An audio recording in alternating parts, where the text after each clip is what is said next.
All right, guys. So today's video is going to be about covering what is a micro SaaS and why starting and running a micro SaaS is better than a scaled out lead gen agency.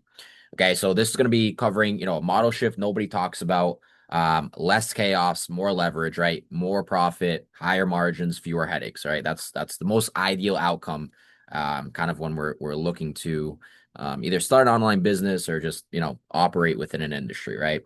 So the truth about scaling an agency, I've been there, I've done that. I've scaled a couple, seven-figure agencies in a few different niches. So I've seen, pretty much everything that's involved in, what it takes to scale an agency.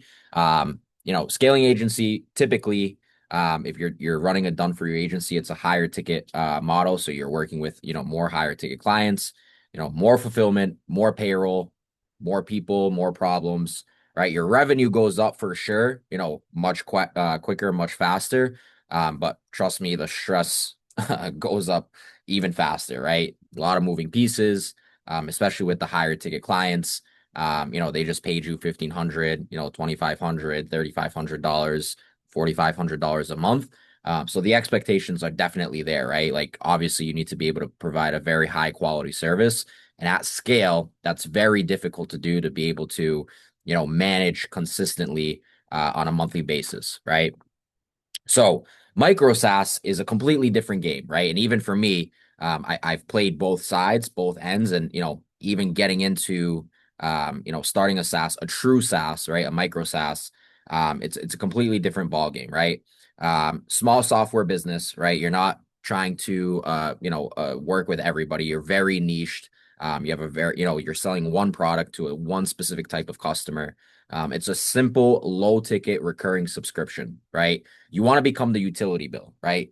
Their electric, their, gas, their Wi-Fi, their Netflix subscription, right? You want to position yourself as a utility bill, right? It's a necessity, but it's not, overly priced where it's like, okay, I can afford to, cut this, or I can't afford to continue even paying this, right? Productized delivery, right? You're not servicing the account. You have a product that is basically delivered on demand, right?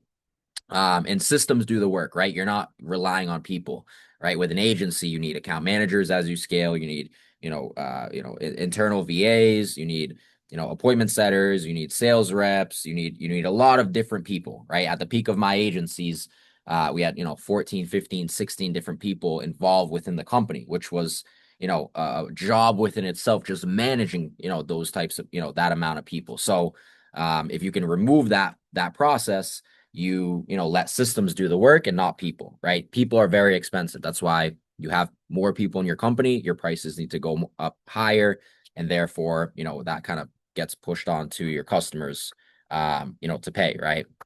So the biggest difference is agencies sell results, SaaS sells tools and processes. Okay, what do I mean by that? Agencies sell results, meaning you're the next best agency in town. You have the magic, sauce on how to run ads or how to, create automations or how to, create websites, right? You are the product, right? Or your agency and the people that are involved within the agency are the product, right? So people are paying you not because of the tool you have, but, because your agency is going to, guarantee X amount of leads or guarantee X amount of, appointments or guarantee, Y lead cost, right? You have the special sauce, right? But people are paying you for those results, right? If you're not fulfilling on those results, then they're canceling, they're charging back, they're complaining, they want refunds. You're never going to get referrals. They're never going to recommend you, right? And it's not a very, like I said, scalable model versus SaaS. SaaS stands for software as a service, right? Your product is software, okay? Tools and processes. You're not guaranteeing results. You're not selling results. You're selling a product that can potentially help them get a result that they're looking for. But you and the product you sell is not the result. It's the SaaS is the tool, it's the process to help them get the result that they're looking for, right? Agency clients blame you, SaaS users blame themselves. that's the model that changes everything, right? If a SaaS user comes in and he doesn't get the result he's looking for, that's not on us, right? If we give you, let's say an onboarding, or we provide, coaching calls, or we provide, an academy, or we provide, SOPs on how to set up your account, but you don't go and set up your account, well, we've given you everything that you need to set it up. If you don't set it up, that's on you. Versus an agency, right? You just, let's say, you come in as an agency client, you pay us. Now you're waiting on us, to perform the tasks for you. If we drop the ball, if we don't get, the tasks completed, or the result that you're looking for, well, obviously the blame is on us and not you as the user, right? So it shifts the dynamic of your customer base, of your client base, and the relationship that you're having with them. Okay, churn, right? Very talked about concept. What is churn? Okay, churn is basically how long customers stay on with you, right? So agency churn, sometimes it's 20%, sometimes it's 30%, sometimes it's 10%, right? Maybe 15%. SaaS, typically churn is way lower, right? You can see SaaS churn as low as 2-3%, right? 4, 5, 6%. You kind of want to stay within that, 2-3% to 9% range. And typically that's, kind of how it plays out. Obviously, you have to have a product that works, right? You're not selling crap. But it's a much lower ticket product. So people are willing to test it for a month or 2 or 3 or 4, right? If you have a 10% churn, your average customer stays on for 10 months. If you have a 30% churn, your average customer stays on for 3 months, right? Obviously, from a business perspective, you want to always create cash flow. So the lower churn is overall in the long run better for you and healthier and more stable for you as a company, because you have consistent cash flow coming in, for a longer amount of months from that account, right? So with agency, churn happens when leads slow down, right? Customers, your agency clients, hey, lead flow isn't there, we're going to cancel, right? The market shifts. Your sales team sucks. They're overselling, right? Promising the world and not delivering what they're selling. Clients stop showing up, right? To support calls, to demo calls, things like that. With SaaS churn, what happens is, again, what I was explaining before, users don't implement, right? So that's kind of what the biggest thing is in terms of SaaS churn is, okay, users aren't using the system. Why? Either they didn't adopt it right away, right? They didn't go through the training or, get an onboarding. Users don't onboard, like I said, or users don't see value fast enough. And value being seen fast enough primarily comes from just users not, again, implementing the system, right? If they can implement the system and there isn't, 20 different steps that need to happen before result 1 happens, then, typically the adoption happens right away, and users see very, fast value, where now the dynamic, the kind of things that they had in their head shifts, right? They're like, oh, this does actually work. Okay, let me dive further into this, right? That's always why I want to focus on getting users quick wins, is because as soon as they see a win happening, then it allows them to kind of, trust the product more and dive deeper into it. The deeper your customer dives into your product, or your SaaS, the lower your churn is going to be, the longer that account is going to stay on, the higher the LTV is, right? Okay, Micro SaaS has way better margins. I've seen both ends of this at scale, okay? Agency, you have ad costs, which SaaS, you can have ad costs as well. But again, primarily the two biggest differences between agency and SaaS is agency is more people involved. More people involved, the higher your out costs are, right? You're paying for people's time, which is very, very, very expensive, right? It doesn't matter whether you're hiring in the US or overseas. Regardless of where you're hiring, you have time costs that are involved, right? Contractors, account managers, constant client support, right? People needing to, talk with other people. Again, this is typically why you're as an agency, you're going to charge more. Sure, you can start an agency and be a solo shop, right? You run everything. You do the sales calls, you do the support calls, you do the onboarding calls, you do the fulfillment, you do, everything, right? But again, if you look at what your capacity is as one person and break that down to an hourly rate, it's not worth it, right? And you kind of have a lot of risk for very little reward, right? Sure, you can scale it out, right? You hire more salespeople, you hire more account managers, you hire more support staff. Again, the only way that's going to scale, the agency model is a customer support focused, basically business, in my opinion.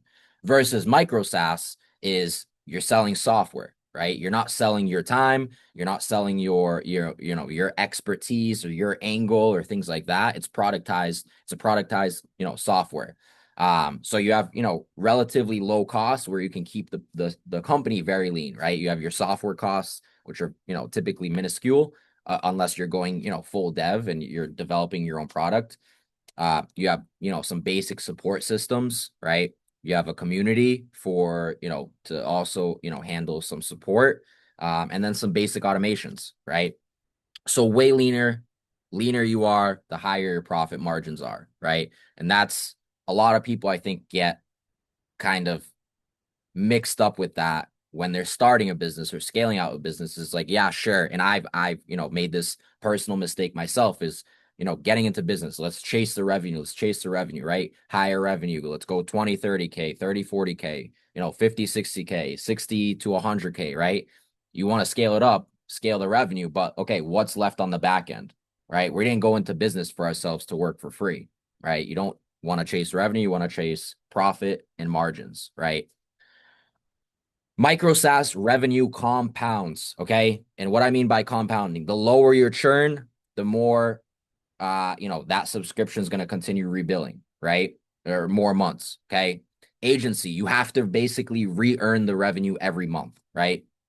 If your customer isn't closing deals that first month and they're paying you, let's say $5, $6, $7,000 a month to manage their ads, to manage their ad spend, to manage the lead flow, and they're not closing and they don't see a way that they're going to be closing business, every month, it's going to cause them to cancel, right? When they cancel, that kills your cash flow. Now you have to replace that customer, right? And all you're doing is just replacing customers basically every month that leave, right? Versus a micro SaaS, if I bring on 10 customers today, right? And let's say the churn is on average 10% per customer, that means I'm going to have, 9 customers between now and the next 9 months paying me X amount of dollars, right? So if I can add new customers every day, every week, every month, that compounds, yes, slower, right? To get to the same amount of revenue between agency and SaaS, but it's way more predictable. It's safer. And it's a better model to run in terms of cash flow, right? Subscription stack, recurring revenue builds, and basically the game just ends up becoming retention. How can I lower my churn? If my churn is 10%, can I get it to 9? Great, we got it to 9. Let's get it to 8. You keep trying to reduce your churn rate because that means overall you're making way more money on that account, right? Especially if you can, if your break even costs or, break even time frame is, let's say, month 1 or month 2, now you have, 8 to 10 months of profitability, right? Sole profitability, which again pushes up your overall profit margin percentages, right? Name of the game. Micro SaaS builds an asset, right? Again, I think every person that gets into the SaaS game, their ultimate goal, like that's like, again, my perspective and obviously what my end goal would, ultimately be is to get a sale, right? To get acquired, to have, a bigger company come in and buy our revenue, right? And that's impossible, almost impossible to do with agency. True agency versus true SaaS. The reason being is it's very founder dependent and very fulfillment heavy, right? Sure, the revenue is there. Sure, there's some profitability there. Sure, the cash flow is there, but it's nothing that is very attractive to an acquisition partner or an investor to come in and buy, right? They could always go and just start their own, sales machine on their own, right? There's nothing really unique here, right? And if there is something unique, typically it's founder dependent, right? It's like I'm the unique mechanism or my team is the unique mechanism. If I'm selling the company and I'm removing myself out of that company after the sale, well, there's nothing unique to it anymore, which kind of defeats the purpose of the sale even happening in the first place, right? Versus micro SaaS, very predictable revenue. So somebody comes in and they say, hey, you guys, these are your books. Okay. On average, your customers stay on for 10 months. So we know, right? It gives them kind of like a safety blanket that at least they know with the acquisition, they have, X amount of revenue coming in on the back end, right? Even if they didn't have new users coming in or they didn't have new customers coming in for a little bit, right? It's very repeatable onboarding, right? You're not dealing with, this customer has this type of an offer and this customer has this type of offer. Even if you're niched, right? Every business kind of has their own way of running things, right? They have slightly different offers. They have slightly different budgets. They have slightly, different market or service areas, their own fulfillment processes. So as an agency, you kind of need to be able to you can kind of keep it more broad, but you still have to have some customization. Customization requires more work, to build out, right? So with a micro SaaS, you're onboarding very repeatable. And again, this kind of translates to a very attractive business model that investors or bigger companies that are in your market want to kind of come in and scoop up and buy you out, right? Authority is way easier with SaaS, right? As an agency, you're just another marketer. No matter how you position yourself, no matter how, attractive you make your offer or your, unique selling mechanism, basically in your customer's eyes, you're just another marketer, right? And most businesses are always filtering through marketers, right? Until they find one that maybe works for a little while and then it doesn't work and then they cancel and they go and find another marketer, right? That's all you are is, as an agency, in my opinion, is you're just another marketer to this business that they're inevitably going to probably replace in the near future. Or the only way it makes sense for them is to bring you into their company, full time, right? And no longer work with other businesses. Why would you, as a, business owner hiring a marketer, why would you want that marketer with, working with your competitors, right? It's not a very, yeah, sure, maybe you're good, but it's not, very attractive. It's like, hey, I hired you, I'm paying you X amount of dollars, and you're working with my competitor also down the street, and, we're competing for the same business. So, you're just another marketer to them, in my opinion. Versus a micro SaaS, you're a platform owner, right? People trust platforms, people buy systems, people follow operators, right? You're not another software. Sure, yeah, maybe you are another software, but I think in my personal opinion, it's easier to make your software more unique to a general, industry versus making your ads more unique or your automations more unique or your, customizations and thought process more unique to that specific business. And again, you're having to redo that over and over again with every business, right? So why GoHighLevel is the cheat code, okay? You don't need developers, okay? You don't need funding, you don't need a big team, and you can build a real SaaS, right? That's the biggest challenge that was happening before with, people wanting to start software companies. Like, hey, I don't know how to code. I don't have a big budget. I don't have, VC-backed funding. I don't, can't afford to hire a development team and build me a product. Right. That's like the biggest piece, right? And any, I think my personal opinion is any industry, it's like, yeah, the product matters, right? But now it's like you have the best product in the world, right? How do you sell that product? So now the shift becomes from like product development to being more, sales focused and oriented, right? Once you have customers coming in, then you can continue developing the product to that customer base. But until you have until you have a product that you can sell, nothing else really matters, right? So GoHighLevel allows you to have a product, right? To have a micro SaaS, to kind of start getting started with the industry, figuring out how it works. You can build a real SaaS with snapshots, automations, onboarding, and recurring subscriptions, right? So the final take here, guys. Thanks for sticking around. Lead gen agencies. Again, I've played both ends of them to the scales that you kind of are able to make a genuine judgment on which one is better.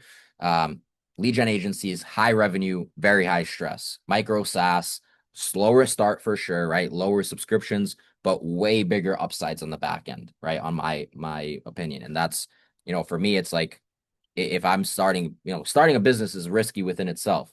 So unless I have a very big upside that I can potentially hit on the back end, doesn't mean I'm going to hit it. That's like what I would rather chase, right? Rather than having a bunch of revenue come in and then I'm dealing with all these people and all these problems, and it's not worth it, right? So if you want freedom, you build systems, sell subscriptions, stop selling customer work. Again, this is my personal opinion. You guys can obviously do what you want, but that's kind of my point of view on how you can kind of dabble into both ends of the industry, right? So listen, guys, if you want to learn how average Joes are starting a micro SaaS with GHL in 2026, GHL is offering a free boot camp where they'll be covering how to kind of get started in the industry, what it involves, what you can kind of do with high level, make your own SaaS, kind of how other users and people that are running a high level SaaS are getting success. Go ahead and hit the link in the description. I've added in the description of this video.